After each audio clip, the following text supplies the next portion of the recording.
Your brain is a master of efficiency, even if it costs you your dreams. Have you ever felt like you're living on repeat?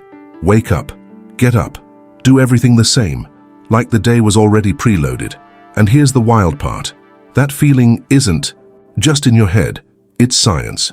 In this video, you'll understand why your mind keeps looping the same patterns and how to start breaking free without fighting against yourself. Did you know that 95% of the decisions you make today are just automatic echoes of your past? Habits, reactions, thoughts on repeat. Effortless, unconscious. Your brain is efficient. It saves energy by building routines. But that efficiency comes at a cost. Your freedom to choose. You start living on autopilot, following old paths like they're the only roads that exist, but those paths were built by you and they can be rebuilt. Neuroscience shows that the brain is like a garden. Each habit is a trail, walked so many times it becomes the default. But you are the gardener. You can plant new paths, you can change the soil. Autopilot isn't your enemy.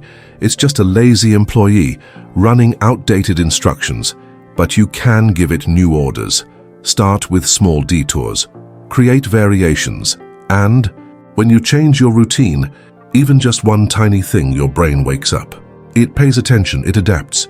You don't have to destroy everything, you just have to interrupt the cycle. Because every small conscious choice is a vote for the life you actually want to live. And sometimes, it's that very first step that changes everything. Your biggest saboteur lives inside your own head. And the worst part? It's trying to protect you, even if it's slowly destroying you. Every day, you make silent promises to yourself. I'm going to change. This time, for real. Now it's happening. And then, hours later, you're back where you started. Frustrated, not with the world, but with yourself. Inside your brain, two forces are always at odds. One wants growth, the other just wants to survive. That second force is ancient, silent. It doesn't argue, it sabotages quietly. That's your reptilian brain. It isn't evil, it's protective. And it's doing exactly what it was designed to do. Keep you alive, even if that means keeping you stuck. That's why change feels so hard. Even when you want it more than anything, you end up repeating the same old patterns. It's not a lack of willpower. It's your system trying to shield you from what it thinks is dangerous. But here's the shift. You don't have to fight this part of your brain. You have to negotiate with it. Start small. So small, it doesn't even notice.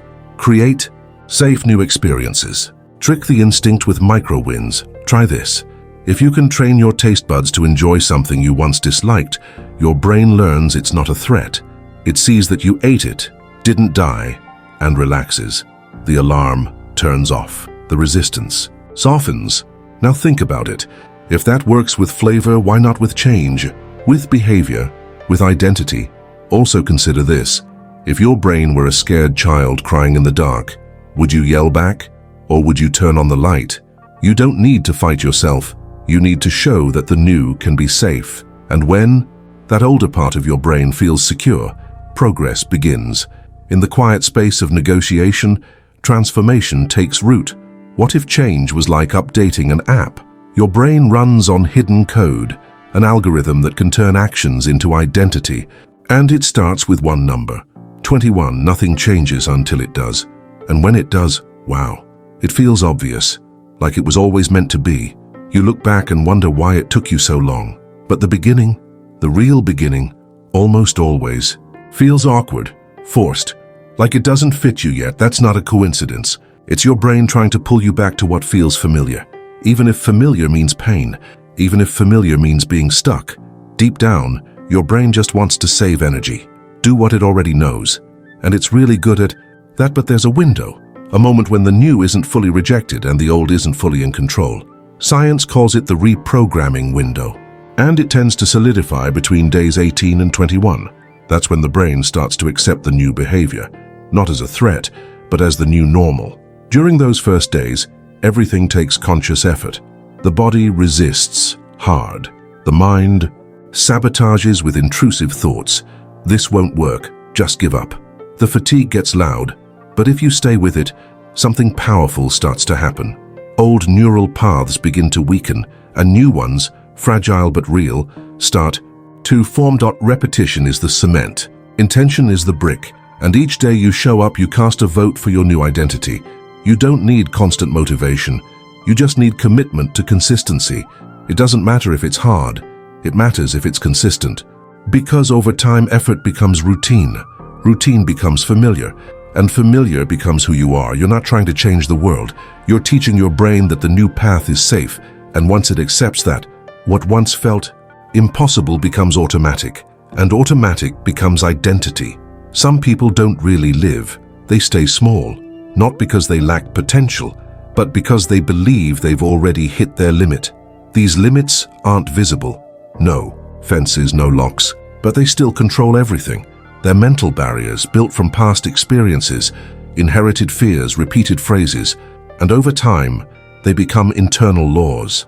Things you simply accept as truth. You're not good enough. That's not for you. Don't even try. Your brain hears these lines so often it starts conserving energy before you even act. It anticipates failure. It prevents the attempt. But what if those limits are just noise, just old alarms no one ever questioned? Anna believed she was too anxious to live freely. Avoiding risk felt like the only way to stay safe, until she discovered something that changed everything. She learned to create neuroboundaries, small physical and mental anchors that gave her brain a sense of safety, without blocking her growth. She didn't jump into the dark. She turned on the light, gradually, and that changed everything. Instead of freezing in fear, her brain found structure, support, reference. In 40 days, panic mode shut down. Her fight or flight response turned into curiosity, because the brain needs safety. But safety isn't stagnation. It's a steady base for exploration. If your brain were a scared child, afraid to cross a bridge, you wouldn't push it. You'd hold its hand. And sometimes that's all it takes, a new way of walking, to realize there was never a real threat on the other side. Some pain doesn't scream. It whispers, in the back of your mind, like a memory that refuses to fade. Carlos lived with constant pain for over 12 years. No injury, no clear diagnosis. The pain was just there, like it had become part of him, until he learned something no one had ever told him before. Pain is a conversation. And he had been listening the wrong way. Neuroscience reveals that physical and emotional pain follow the same pathways in the brain, and that changes everything, because if pain is a root, it can be rerouted. Carlos began naming his pain, identifying the triggers, asking himself before reacting, is this real or just a replay? During those early days, everything took conscious effort. The body resisted, hard. The mind sabotaged with intrusive thoughts. This won't help you, just forget it. Fatigue got loud, but when he held firm, something important happened. The old neural pathways began to weaken, and the new ones, fragile but real, started to take shape. Carlos did this every single day, not with big leaps, but with attention, patience, repetition. In 30 days, his pain dropped nearly 70%, not through medication, through awareness. The pain didn't vanish, but it lost its power, because now he was leading the conversation. And when you understand, that pain is just a misinterpreted signal. You stop running from it and start listening. Some memories don't stay in the past. They repeat in the present, as if they're still happening. You think you're remembering something old, but really, you're reliving it, feeling it all over again, as if time never moved forward.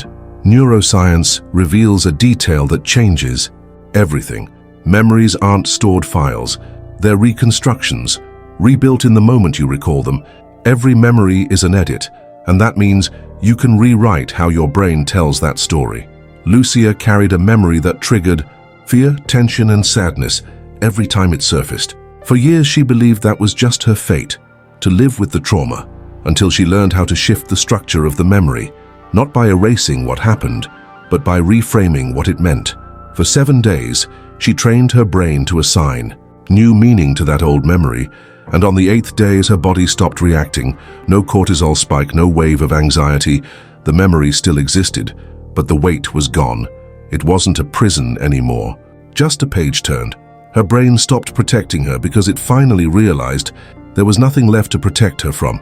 You don't have to forget, but you can choose how to remember, and that changes everything.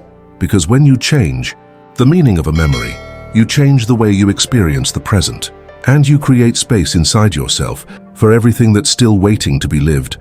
Change is hard, but maintaining change, that's what truly separates those who transform from those who give up. At first, everything feels new, exciting, filled with purpose, but over time, the energy fades. The brain craves comfort again, old routines begin to whisper, and that's when the real challenge begins. Not creating a new path, but staying on it, even without applause, even without instant rewards. Your brain actually spends more energy maintaining a bad habit than it does reinforcing a new one, but it will only stick to the new path if there's consistent reinforcement. It doesn't have to be big. It has to be frequent. Marcos learned this the hard way. He almost gave up 7 times. Had setbacks? Yes. But he never broke the chain twice in a row. If he fell, he got up the next day. If he failed, he acknowledged it and kept going. He understood that consistency isn't perfection. It's rhythm. It's remembering that continuing, even when you're tired, is always better than starting from scratch. The brain needs reinforcement, and every day you choose not to give up is another brick in the identity you're building. Intin Tetan, the end, keeping what you've started, is what creates lasting transformation. The future is already happening. But the real revolution isn't out there. It's in here. While everyone waits for chips, implants, and AI, you already carry the most powerful tool of all, your plastic, trainable, reprogrammable brain. Livia realized this when she was on the edge of burnout. She didn't need an escape. She needed a mental upgrade, so she started crafting absurd mental strategies, like using visual metaphors to shift how she experienced time. A day isn't a block, she'd say. It's a gallery of small frames. She learned to use false memories as positive emotional anchors. She created internal commands to break repetitive loops. And the most incredible part, it worked. Because the brain responds to internal imagery, to sensations, to creative language. It doesn't need truth. It needs repetition and stimulation. You can build shortcuts, install new ways of thinking, redefine your experience of time, pain, desire, and limits. The future isn't digital. It's neural, and those who know how to train their own minds won't just survive what's coming, they'll lead it. After all this, what remains? Your brain isn't a machine. It's not a garden or a code. It's a verb, a movement, a state of transformation.